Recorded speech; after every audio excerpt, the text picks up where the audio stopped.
The morning started like any other day in Nevada. People were drinking coffee and getting ready for work when the sky changed color. It went from normal blue to a deep red that made everyone look up and wonder what was happening.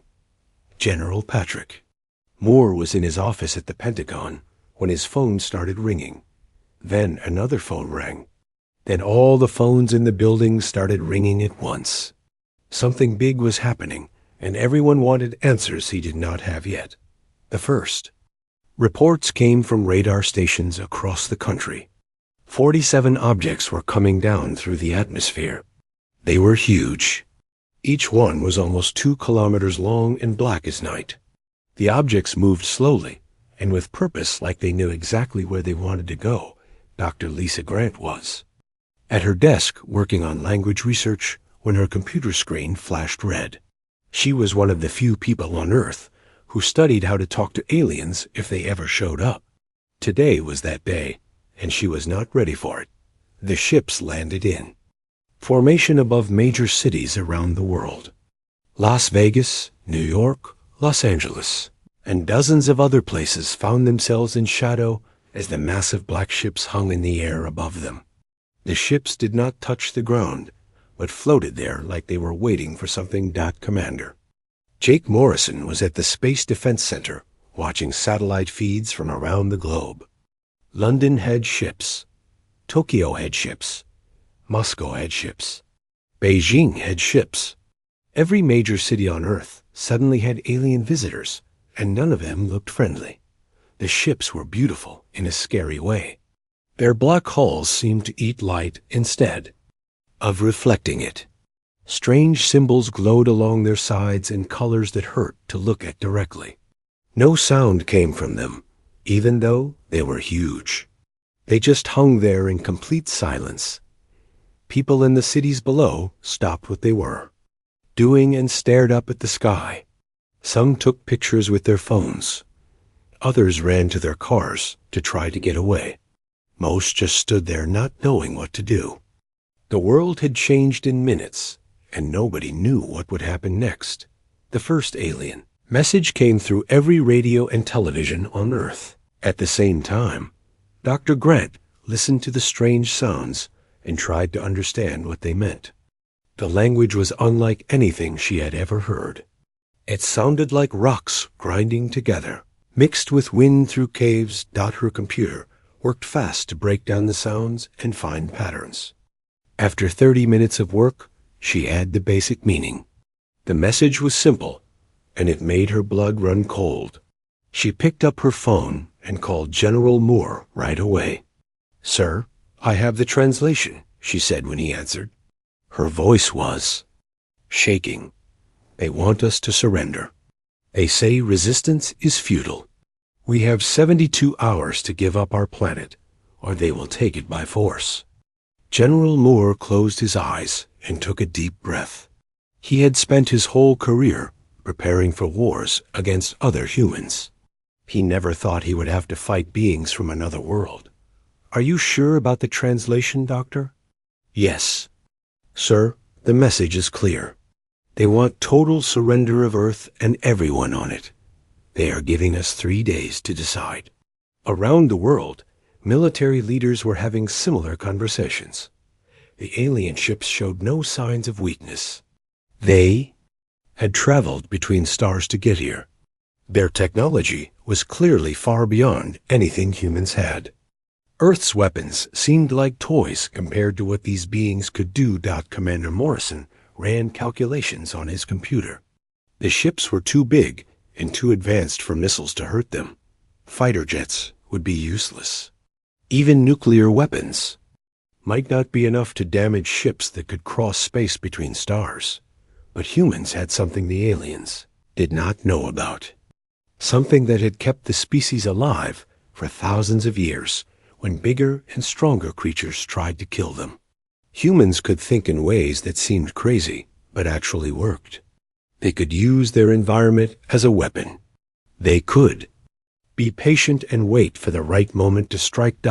As the first day passed, strange things started happening around the alien ships.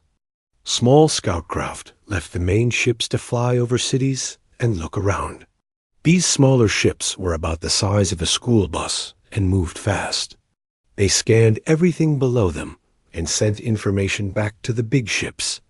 But some of these scout ships did not make it back. They would fly out on patrol and then simply disappear. The big ships would wait for them to return, but they never did. No explosion, no crash, no distress signal. They were just gone. Captain Steve Rodriguez was hiding in the ruins of an old building in Chicago. He watched alien scouts fly overhead every few hours. His team of soldiers had been studying the aliens since they arrived. They noticed patterns in how the scouts moved and where they went. The aliens were confident, maybe too confident. They flew the same routes and at the same times. They did not seem to think humans could be a threat to them. This was their first mistake. Rodriguez spoke quietly into his radio to his team members hidden around the city. The next scout comes by in 10 minutes. Everyone ready? Sergeant Katie Bell was 3 miles away on top of a tall building. She had a special rifle that could shoot very far and very accurately. Ready, sir. I have a clear shot when it comes around the corner. The alien scout ship came right on schedule. It flew low and slow, scanning the empty streets below. The aliens inside did not know that dozens of human eyes were watching them and waiting. Bell took her shot. The bullet was made of very hard metal and traveled faster than the speed of sound. It hit the scout ship's hull and went right through it. The ship spun out of control and crashed into a building. But this was just the beginning. Similar things were happening in cities around the world. The aliens were about to learn that conquering Earth would not be as easy as they thought. Humans might not have better technology, but they had something else. They had the will to fight, and the knowledge of how to hurt enemies who thought they were safe. The 72-hour deadline was still 2 days away, but the real war had already begun. Captain Steve Rodriguez crept through the dark tunnels under Chicago. The old subway system had been abandoned for years, but now it was perfect for moving around the city without being seen. The aliens had sensors that could see through buildings, but they did not look underground very often. His team followed behind him in single file. They moved quietly and communicated with hand signals. Each person carried weapons and equipment that looked old compared to alien technology. But sometimes, old things worked better than new things. The aliens had landed ground troops the night before. They were 7 feet tall with thick scaly skin that looked like armor. They had long arms and sharp claws. Their faces looked like lizards, but they walked on 2 legs like humans. They carried weapons that shot bright energy beams and wore devices that created force fields around their bodies. Rodriguez had watched them patrol the streets above. They moved in groups of 5 and followed the same routes every time. They were disciplined and organized, but they were also predictable.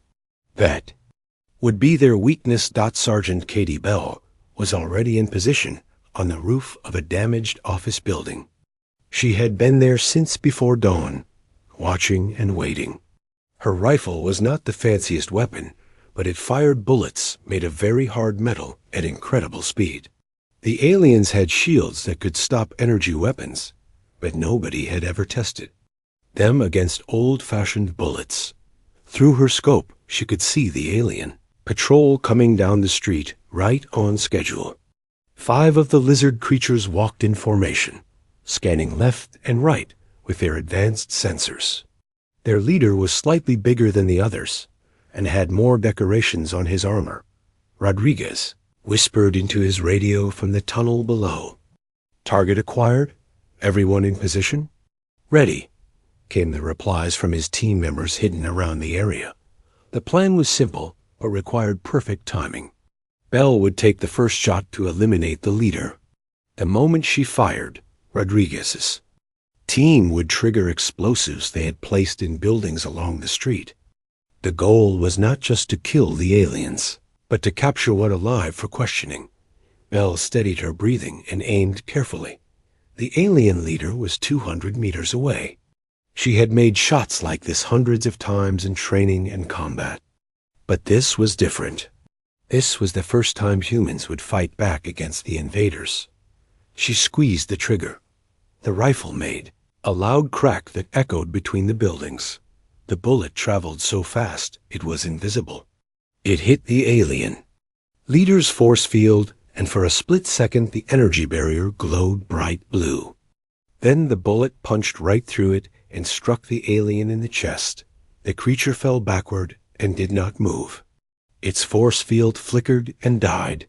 The other aliens in the patrol spun around looking for the source of the attack. They raised their energy weapons and started scanning the area with their sensors. Rodriguez pressed a button on his remote control. Explosives hidden in 3 buildings along the street went off at the same time. The buildings had been damaged in earlier fighting and were ready to collapse. The explosions brought tons of concrete and steel crashing down onto the street. 2 more aliens were crushed under the falling debris. A third was trapped under a steel beam, but still alive.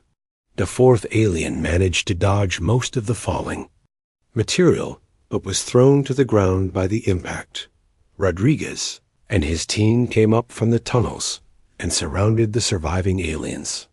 They moved fast and worked together like they had practiced many times. One alien was unconscious under the steel beam. The other was hurt, but trying to get back on its feet. "Taser, now!"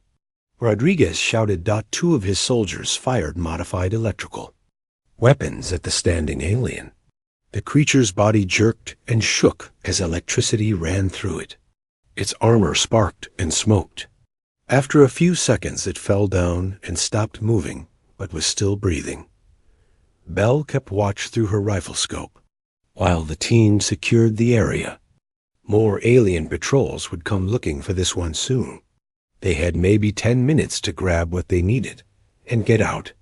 Rodriguez knelt next to the unconscious alien and studied its equipment. The energy weapon was too complicated to figure out quickly, but he took it anyway.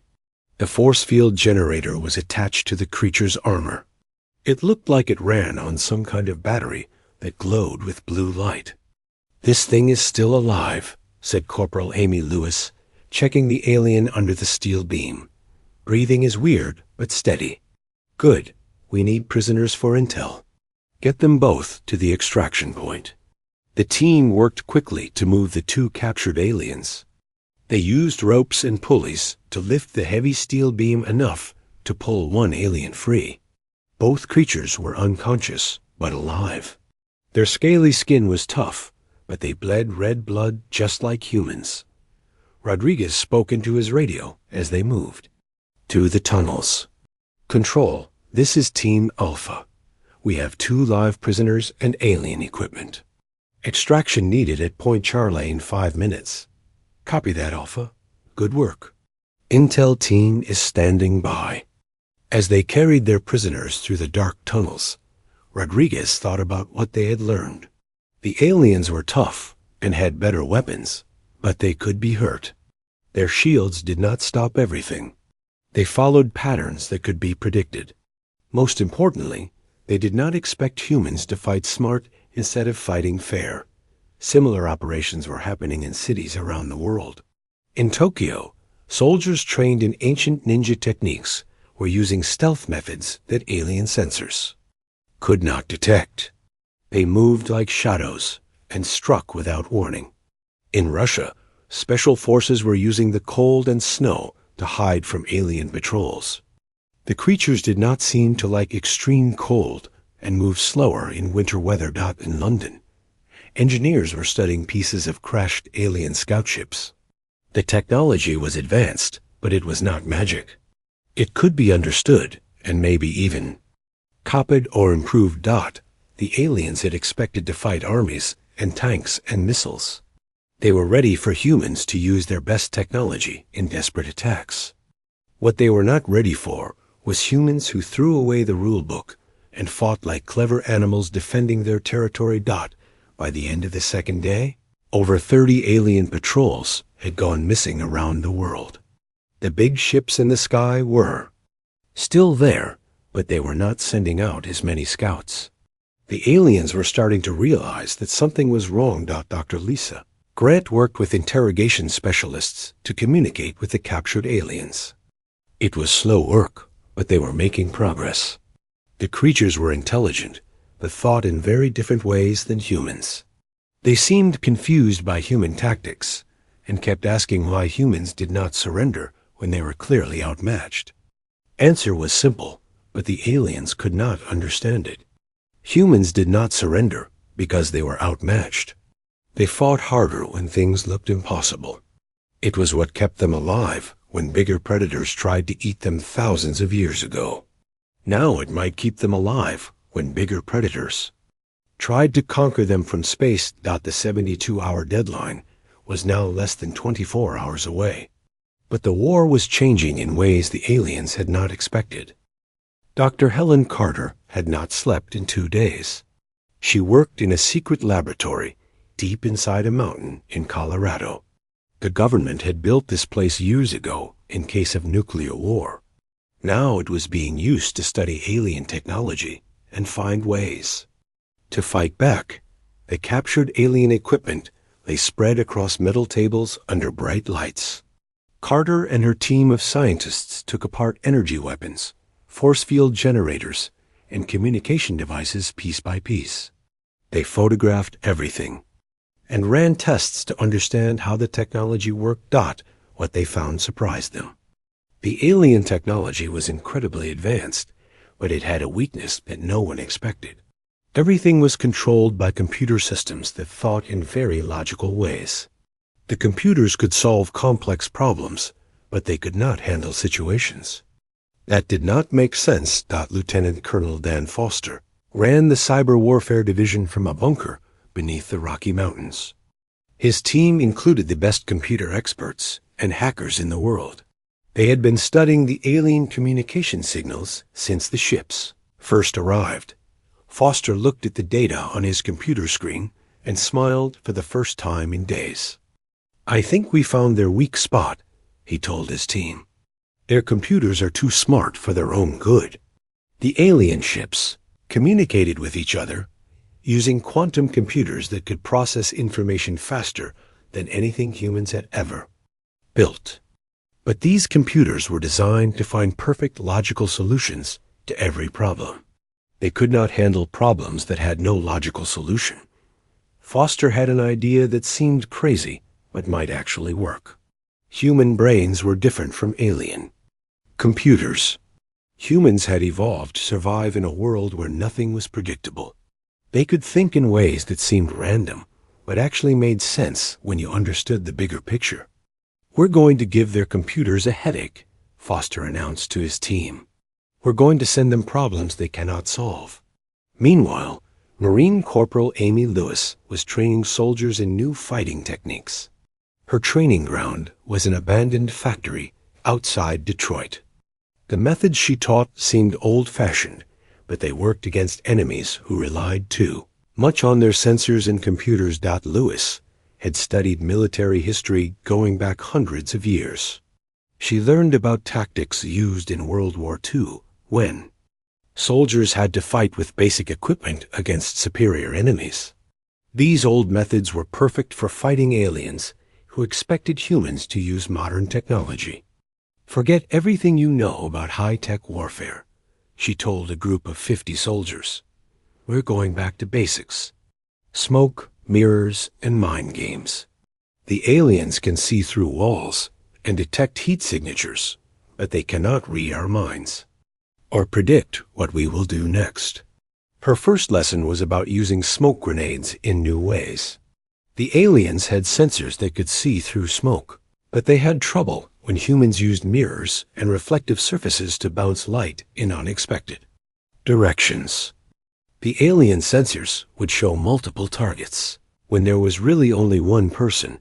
The second lesson was about psychological warfare. The aliens were intelligent, but they thought like computers. They expected logical behavior from their enemies. When humans did things that seemed stupid or crazy, the aliens became confused and made mistakes. Foster's cyber attack began at midnight on the third day. His team sent carefully crafted computer viruses into the alien communication network. These viruses were not designed to destroy alien computers. Instead, they were designed to make the computers think about impossible problems. The first virus was simple but effective. It asked the alien computers to calculate the shortest distance between 2 points, while also calculating the longest distance between the same 2 points at the same time. The quantum processors tried to solve both problems simultaneously and got stuck in an endless loop. The second virus was even more clever. It told the alien computers that everything they calculated was wrong, but also told them that this statement itself was wrong. The computers tried to figure out if the statement was true or false and could not decide. The effects were immediate and dramatic. The first alien ship to receive the virus was a cruiser hovering over Sydney, Australia. Its navigation system began to malfunction as the quantum processors overloaded, trying to solve unsolvable problems. The ship started flying in circles, then began to drift toward the ground. The alien crew tried to regain control, but their computers were no longer responding normally. Warning lights flashed throughout the ship as system after system failed. The massive vessel crash landed in the Australian desert with a sound like thunder. Similar problems spread to other ships as the viruses moved through the alien communication network. Ships over Tokyo and London began to experience navigation failures. Their quantum computers were burning out trying to process paradoxical information that made no logical sense. Dr. Carter watched the results from her underground laboratory. "It's working," she said with amazement. "Their technology is so advanced that it cannot handle simple human logic." On the ground, Lewis was leading her soldiers in a new type of battle. They used World War II tactics combined with modern materials to confuse alien ground forces. Smoke grenades filled the air while soldiers used mirrors to create false heat signatures that fooled alien sensors. The aliens would see what looked like 100 human soldiers attacking from all directions. In reality, there might only be 10 soldiers using reflective surfaces to multiply their apparent numbers. The alien computers could not process this kind of deception because it seemed too simple to be effective. Private Roy Davis crouched behind a concrete barrier, watching alien soldiers stumble around in the artificial fog. Their advanced sensors were useless when humans used basic tricks that had worked for centuries. The aliens fired their energy weapons at shadows and reflections, while real soldiers attacked from unexpected angles. "This is like fighting blind giants," Davis whispered to his partner. "They're strong and have better weapons, but they cannot see what we're really doing." The third day was ending, and the aliens were no longer in control of the situation. Several of their ships had crashed or were drifting helplessly with damaged navigation systems. Ground forces were being picked off by human soldiers who fought like ghosts instead of like armies, but the aliens still had most of their fleet and were growing desperate. Tomorrow was the deadline they had given humanity to surrender. When that deadline passed, they would have to decide whether to retreat or escalate the conflict to orbital bombardment. Foster worked through the night, preparing more computer viruses, while Carter studied captured alien technology for additional weaknesses. Lewis trained more soldiers in unconventional warfare tactics that the aliens could not predict or counter. Around the world, humanity was discovering something important about themselves. They were not the strongest or the smartest species, but they were the most unpredictable. In a universe where most intelligent life thought in logical patterns, humans were chaos incarnate. And chaos was exactly what they needed to survive. Admiral Chris Parker floated in the command center of the most secret facility humanity had ever built. The space station was hidden in Earth's shadow where no telescopes could see it. For 50 years, a small group of military leaders had been preparing for this exact moment. The station had been built in secret, using money from black-budget projects that most governments did not know about. Every major country had contributed without knowing what they were really funding. The official story was deep space research. The real purpose was to defend Earth from alien invasion. Parker watched his screens as the remaining alien ships tried to move into higher orbit. They wanted to get far enough from Earth to begin bombing the planet's surface. After 3 days of losing ground forces and having their ships infected with computer viruses, the aliens were getting desperate. "Sir, we have 34 alien ships moving to bombardment positions," reported Lieutenant Sarah Kim from her station. "They'll be in optimal firing range in 20 minutes. Parker nodded calmly. This was what he had trained for his entire career. Begin charging the railgun batteries. Target the lead ships first. The space station's weapons were unlike anything the aliens expected. Most species that reached spaceflight used energy weapons, missiles, or nuclear devices. These weapons left heat signatures and energy readings that could be detected and defended against. Humanity had taken a different approach. The station's weapons were completely passive until the moment they fired. They used magnetic acceleration to launch simple metal rods at incredible speeds. No electronics, no energy signatures, no heat trails. Just mass and velocity. Sergeant. Major Tony Wright was on Earth coordinating ground-based railguns hidden across Alaska and Siberia. These weapons had been disguised as research stations and weather monitoring equipment. Even satellite photos showed nothing suspicious. Wright spoke into his headset to gun crews across the frozen wilderness. "All stations, this is command. Targets are moving into range. Prepare for coordinated strike in 15 minutes. The beauty of kinetic weapons was their simplicity. A piece of metal moving fast enough could destroy anything. The aliens had shields that could stop energy beams and missiles, but nothing could stop pure kinetic force delivered at significant fractions of light speed. The first alien ship, too. Was a battleship hovering over the Pacific Ocean. Parker's space station fired a tungsten rod the size of a telephone pole at 30,000 kilometers per second. The projectile was invisible to alien sensors because it was just metal with no energy signature. The rod hit the alien ship's hull and passed completely through it in a microsecond. The kinetic energy turned half the ship into vapor and scent, the rest spinning toward Earth. The massive vessel broke apart as it fell, leaving a trail of burning debris across the sky. "Direct hit on Target 1, reported Kim. "Target destroyed. Fire on Target 2. Parker ordered. Another tungsten rod streaked across space and punched through a second alien ship.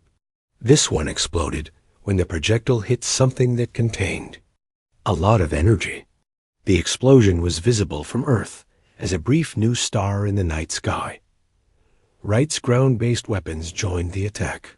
Railguns hidden in bunkers across the Arctic fired streams of smaller projectiles at the alien fleet. Each projectile was only the size of a baseball, but moved at speeds that turned them into ship killers.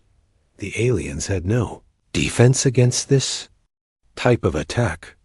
Their sensors could not detect the incoming projectiles until impact. Their shields were designed to stop energy weapons, not solid matter moving at relativistic speeds. Their armor was useless against the kinetic forces involved. Commander. Lisa Adams monitored alien communications from a facility buried beneath Nevada. She listened as alien ship commanders tried to understand what was happening to their fleet.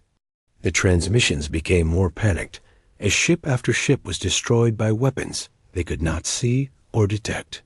"They're asking their fleet commanders how primitive humans are destroying their ships," Adams reported. "They keep scanning for missile launches or energy weapon signatures, but finding nothing. The alien fleet commander made a desperate decision. If they could not bomb Earth from high orbit, they would retreat to deep space and call for reinforcements.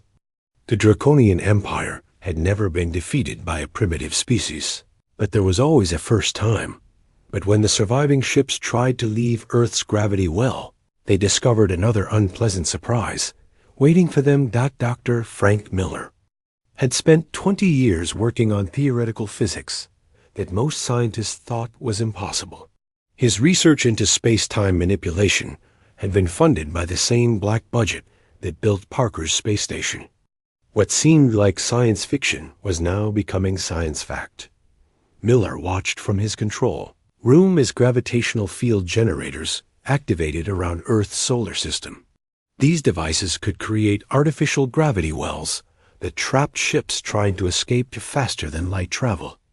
The technology required enormous amounts of power, but that was why they had built fusion reactors on the hidden space station. The first alien ship to attempt escape found itself caught in a gravity loop. It's faster than light drive activated, but instead of jumping to hyperspace, the ship found itself pulled back toward Earth. The artificial gravity well redirected the ship's escape vector into a closed orbit that had no exit. Trap field active, Miller reported. First target is caught in a temporal gravity loop. They're trying to escape, but keep ending up back where they started. One by one, the remaining alien ships tried to flee Earth's solar system. Each one was caught by hidden gravity generators and trapped in impossible orbits. Some ships found themselves moving in figure-8 patterns through space.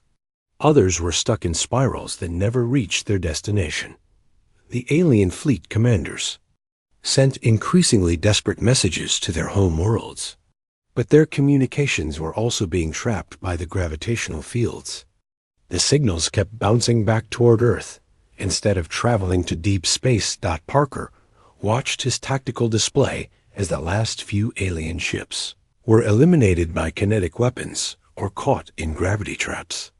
After 4 days of fighting, humanity had not just defeated the invasion, they had made the entire alien fleet disappear without a trace. Sir, we have confirmation. All alien ships are either destroyed or trapped in temporal displacement fields, Kim reported. None escaped to carry word back to their empire. Parker allowed himself a small smile. The aliens had expected to fight a primitive species with crude weapons. Instead, they had encountered humans who thought outside the box and used physics in ways that defied conventional understanding. The Draconian Empire would wait for their fleet to return with news of Earth's conquest. That fleet would never arrive. Other alien species would eventually wonder what happened to the mighty Draconian invasion force that had simply vanished without sending a single message home. Earth would become a mystery in the galaxy, a forbidden world where an entire fleet had disappeared as if it never existed, and humanity would continue developing in secret, preparing for whatever might come next. Colonel Frank Miller received the final alien transmission at 3:47 in the morning on the 5th day. The message came through on all frequencies at once and was broadcast in simple language that everyone could understand. Dr. Lisa Grant translated it within minutes. We withdraw. Your species is unsuitable for conquest.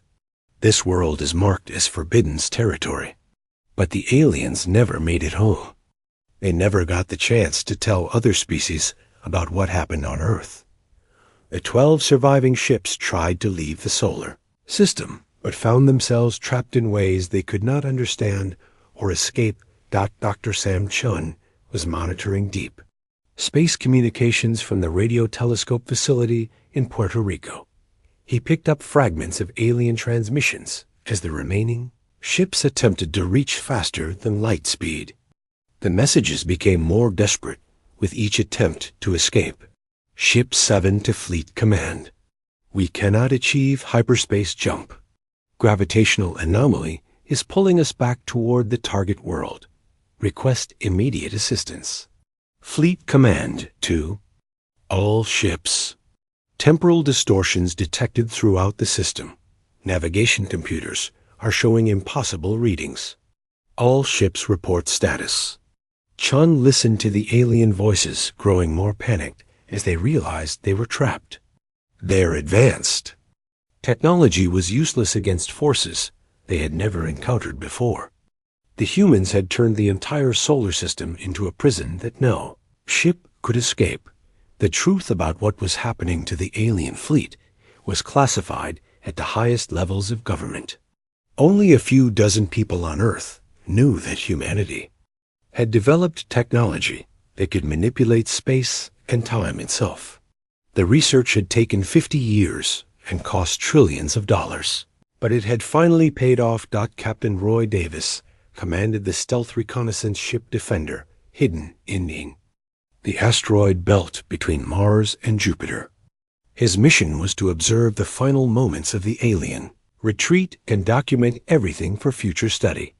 Through his ship's sensors, Davis watched as alien vessels simply vanished one by one. They were not destroyed by explosions or weapons. Fire. They just disappeared from normal space as if they had never existed at all. Control. This is Defender. I'm watching the last alien ship attempt hyperspace jump.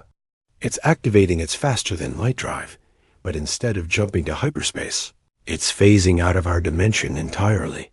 The alien ships were being displaced into pocket dimensions where time moved differently. They would drift there forever, unable to escape or communicate with the outside universe. From their perspective, they might experience minutes or hours. From the perspective of normal space, they were gone for eternity. Admiral Parker watched the final ship disappear from his space station sensors. That's the last one. 47 ships came to conquer Earth. 47 ships have been eliminated without a trace. 6 months later, Lieutenant Commander Kate Morrison submitted her after-action report to the United Nations Security Council. The document would remain classified for the next 100 years, but its conclusions would guide human policy for generations to come. Morrison had been tasked with analyzing what the victory meant for humanity's future. Her report was simple, but profound. Earth had not just survived first contact with a hostile alien species. They had demonstrated capabilities that defied everything the galaxy thought it knew about physics and warfare. Word spread slowly through interstellar trade routes about the mysterious fate of the Draconian fleet. The Draconian Empire waited for reports from their invasion force, but no messages ever came. Search parties sent to investigate found no trace of the missing ships. Other alien species heard whispers about the Forbidden World where an entire invasion fleet had vanished without explanation. Some said the planet was protected by unknown forces that could make ships disappear. Others claimed the world's inhabitants were so dangerous that even the mighty Draconians had been consumed without a fight. The planet's coordinates were quietly removed from all galactic navigation databases. Star charts marked the location with symbols that meant dangerous and forbidden in dozens of alien languages. Ships that came too close to Earth's solar system simply never returned to tell what they had seen. Humanity continued to develop. In isolation, unaware that their victory had earned them something more valuable than any conquest. They had gained the fearful respect of every intelligent species in the galaxy. Earth was now considered too dangerous to approach, too mysterious to understand, and too powerful to challenge. Deep space monitoring stations picked up alien communications from passing ships. The messages all said the same thing in different languages. Avoid the death world. The monsters there make entire fleets disappear. Do not investigate. Do not approach. Forget these coordinates exist. But in the depths of space, other civilizations wondered what manner of beings could make. 47 warships vanish as if they had never existed. The question haunted alien military leaders and scientists across the galaxy. How could a primitive species destroy the most advanced invasion force ever assembled? The answer would have terrified them beyond measure. Humans were not just defenders of their homeworld. They were the galaxy's newest apex predators, and they were just getting started. Dr. Helen Carter continued her research into captured alien technology in her mountain laboratory. Every piece of equipment told her more about the species that lived among the stars.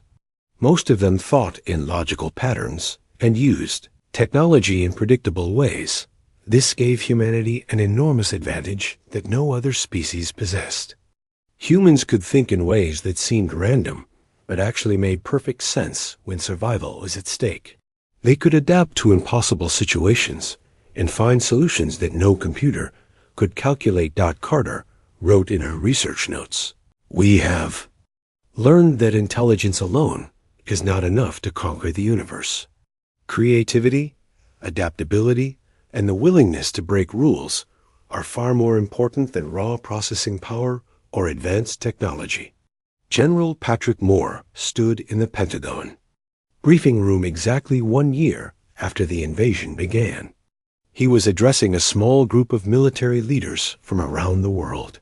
The topic was humanity's next steps, now that they knew they were not alone in the universe. "The aliens will eventually wonder what happened to the Draconian fleet," Moore said. "When they do, some of them might come looking for answers. We need to be ready for whatever comes next." But deep down, Moore was not worried about future alien visitors. Any species brave enough or foolish enough to investigate Earth would discover the same thing the Draconians had learned. Humanity was not a species to be conquered or controlled. They were the monsters that other monsters feared in the dark between the stars. And they were perfectly happy to remain on their small blue world, planning and preparing for whatever the galaxy might send their way next. The universe had learned a valuable lesson. Some worlds were best left alone. Earth was one of them, and the beings who lived there were content to let that reputation speak for itself.